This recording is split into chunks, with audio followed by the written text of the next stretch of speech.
ସକାଳ ବ୍ରେକଫାଷ୍ଟରେ ଉପମା ମଟର ତରକାରୀ ତା ସହିତ ଆଳୁଚପ ଆଉ ବରା। ଓହୋ, ବ୍ରେକଫାଷ୍ଟଟା ପୁରା ଜମିଗଲା। ସବୁ କିନ୍ତୁ ବିନା ପିଆଜ ରସୁଣରେ ଥିଲା। ଆମେ ଆମ ବ୍ରେକଫାଷ୍ଟ ସାରି ବାହାରିଲୁ ଆଜି ବୁଲିବା ପାଇଁ। ଆଜି ଆମେ ଡିସାଇଡ୍ କରିଥିଲୁ ଆମ ପାଖରେ ଯେତିକି ମନ୍ଦିର ଗୁଡ଼ିକ ଅଛି ଆମେ ସବୁ ତାକୁ କଭର କରିବୁ। ତାପରେ ଆମେ ଆସିକି ପହଞ୍ଚି ଯାଇଥିଲୁ ମା ରାମଚଣ୍ଡୀଙ୍କ ପୀଠରେ, ଯୋଉଟାକି ଛତ୍ରପୁର ଠାରୁ ମାତ୍ର 5 କିଲୋମିଟର ଦୂରରେ ଅବସ୍ଥିତ। ମୋତେ ତ ଲାଗିଲା ମୁଁ ଆଜି ଏଇଠି ରହିଯିବି, କାହିଁକି ନା ଏ ମନ୍ଦିରର ପରିବେଶ ଏତେ ଶାନ୍ତ ଆଉ ଏତେ ପରିଷ୍କାର ଥିଲା, ଆପଣ ନିଜେ ନ ଦେଖିଲେ ବିଶ୍ୱାସ କରିପାରିବେନି।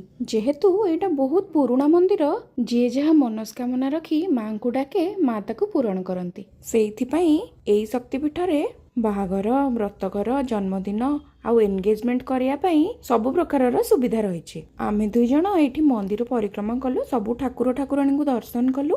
ମାଙ୍କ ମନ୍ଦିରରେ ଠିଆ ହେଇକି ଆମେ ଯେବେ ତଳକୁ ଦେଖିଲୁ, ଯେହେତୁ ଏଟା ପାହାଡ଼ ଉପରେ ଅଛି, ଏତେ ସୁନ୍ଦର ଲାଗୁଥିଲା ସେ ଭିଉ।